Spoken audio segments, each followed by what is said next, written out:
back from my house. I had an appointment. I was supposed to get my stuff out from it before it forecloses. It was like agreed upon by my lawyer and my husband's lawyer. When I got there, my husband is filming and stuff, which was expected. But then I couldn't get my stuff. He said, he was filming, he said, you have to leave, you're trespassing, leave now.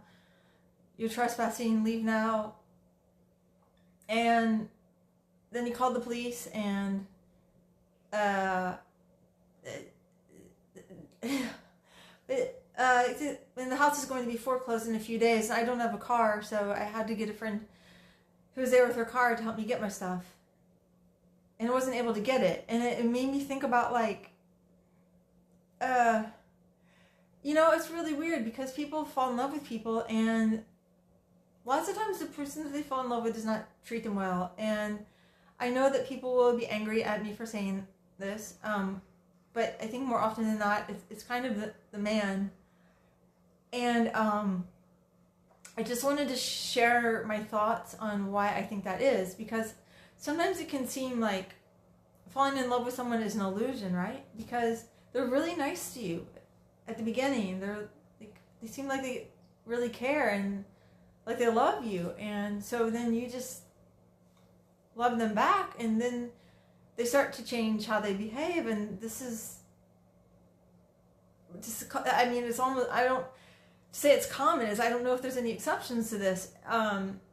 Maybe there are, though. I hope so. And I start to change how they behave, but you don't stop loving them. You just keep loving them, you know? And why does this happen? And it's like, does that mean that when they love you at first, that's an illusion? And like, if you ask people about this, everyone will like say something like, you know, like we always like to talk about brain chemicals, or like how this or whatever is always for the survival of the species, or something to trick us into procreating. But I honestly don't believe in all that stuff at all. I think it's kind of a twisted way of seeing life. We weren't created to continue the species. That's not what life is about. And if you really break down those ideas, they don't hold water as much as they seem to on the surface, just because they're placed in such a scientific context that people, I think, don't really think about those ideas really deeply and how much sense they actually make.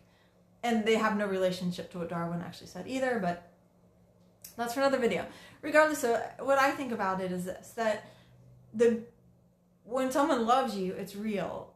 The thing is that, once again, I'll get in trouble for this, but I think it's a case that women are closer to the angels and men are closer to hell. But that's not saying women are in any way more valuable, because being too close to the angels when you're living on earth is not necessarily a good thing. I mean, we all know people who are too close to the angels, and it's really not a fucking good thing, right? So I'm not giving women a compliment. I'm just saying I think that's a true statement. It's like, it's really easier for women to be selfless and loving, and also to have like joy in their hearts and things like that. And those things are harder for men. It's harder for men to be selfless and loving. It's harder for them to have joy in their hearts. They're more serious. I think they have more power in a lot of ways. They have certain types of intelligence that women don't have. They're better, I think, at doing things that are completely impersonal for long periods of time. They have extra emotions like rage and like really deep stuff that I think women don't have, that gives them extra power and wisdom in certain situations. And likewise, women have more of these other emotions I don't think men have as much of, which, you know, is probably why God chose us to be mothers, because it's easy for us to be selfless. It's easy for us to be like, goo, you know, that's like not hard. But anyway, so when people fall in love, men are really leaving their element. For women, they're in their element. It's easy to be in love and to be focused on someone else. But men are really out of their element. And women can do female things and men can do feminine things, but it's hard to sustain it over time. You know what I mean? Like, in a tough situation, women can step in and do a masculine thing. But once the emergency's over, we'll tend to revert back to being female. And it's the same with men. It's like they have a feminine side they can tap into, but it's not their resting point. So once the initial crisis is over, they'll tend to fall back into their actual nature. And so I think that that's what we see when people are falling in love, it's like a crisis, you know, it's an opportunity. And men rise to the occasion by tapping into their feminine self. But it's hard for them to sustain that over time. And so they eventually start falling back more into their masculine self. And, you know, then all those like hell forces, whatever those are going to start coming into the relationship, because men can't keep it out forever. That's like part of who they are. So in a sense, for men to be in a relationship requires them to be something that they're not, or to do something that's not easy for them to do. Because I think men can be very good, men can be very unselfish, men can be very loving. But I think that for men, those are attainments, you know, it's like they have to actually build moral fiber into their character in order to become those good things. That's why, you know, you see like a man like Mr. Rogers and he's like a national hero, but if there was a female like Mr. Rogers, he would just be a normal female. We wouldn't even think that Mrs. Rogers was especially nice. It's like, of course, you know, a female's acting that way. But when it's Mr. Rogers, it's like, oh my God, can you believe this man exists? He's so good, you know, because we're recognizing that for a man to become good and selfless is like an attainment, you know? And so, you know, I think that does make it more impressive when men have those qualities, because they had to actually work to achieve them. And that's in no way to say that men have less value, though, because in my opinion, power and goodness are equally valuable, you know, and it's just easier for women to be good, and it's easier for men to act in accordance with power. It's easier for them to be strategic. It's easier for them to do what needs to be done. And that is valuable too. Like that's every bit as valuable as having more goodness, you know, and that's why men and women are supposed to come together, because men's power makes it easier for women to survive. Because I think, personally, speaking for myself, that it's really hard. I find it hard to be a single female, like I do. Because we'll go into that later. But, and I think for men, it's hard for them to have meaning in life if they don't have some feminine energy. It's hard for them to feel fulfilled. It's hard for them to be happy. Because men can kind of be miserable creatures, you know.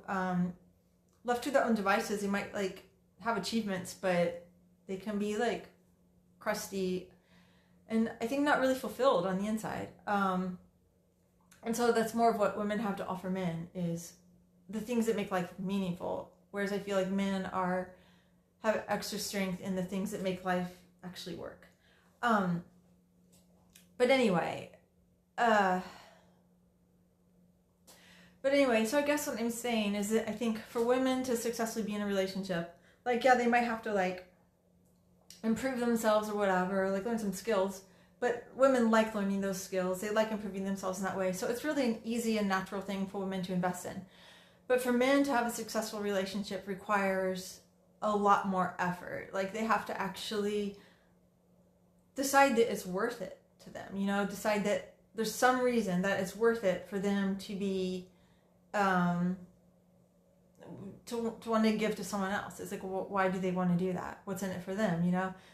There has to be something that's built into their mind or into their character that really makes them decide that that's a worthwhile undertaking. Because for men, it will be a lot of work. It will be challenging to be in a successful relationship. For women, it will be fun and easy. For men, it will really require a journey and a lot of transformation and growth. So they have to decide that there's something in it that makes it worth it. And if they haven't decided that, then they are not really going to be safe past the initial phase, because it will be work for men. Just like it's work for women to be in battle. Like, it's hard for me to get divorced because I have to see my husband as an enemy. I have to do, like, try to protect myself. I have to try to, I wouldn't say put my own needs above his, but I have to advocate for my own needs. Rather, it would be easier for me to want to do what's best for him. And it's hard to sustain that mindset, you know? It's like I can maybe do it for a second if there's like an emergency and there's a crisis. It's forcing me to that mindset. But it's really hard to sustain it over time. Like when I came today, I was just like, James, can't we just like work this out like without lawyers? Like we can just divide stuff up. And, you know, it's going to be like, why don't you just keep, I would be happy to let him keep the great majority of the value. I just want enough so I can survive, ideally.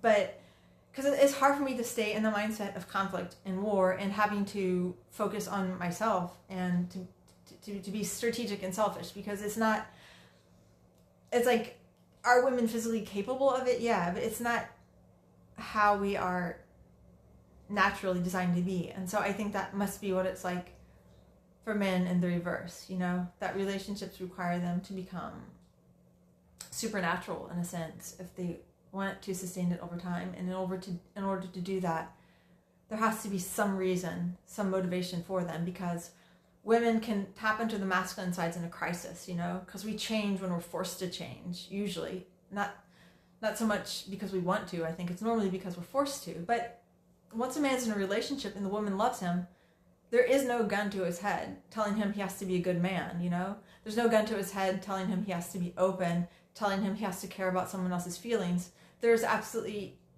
nothing forcing him to do that, you know? And so he has to want that for some reason, but why would he want that, you know? It's like, what makes a man want that? I don't really know. Anyway, this video is getting too long.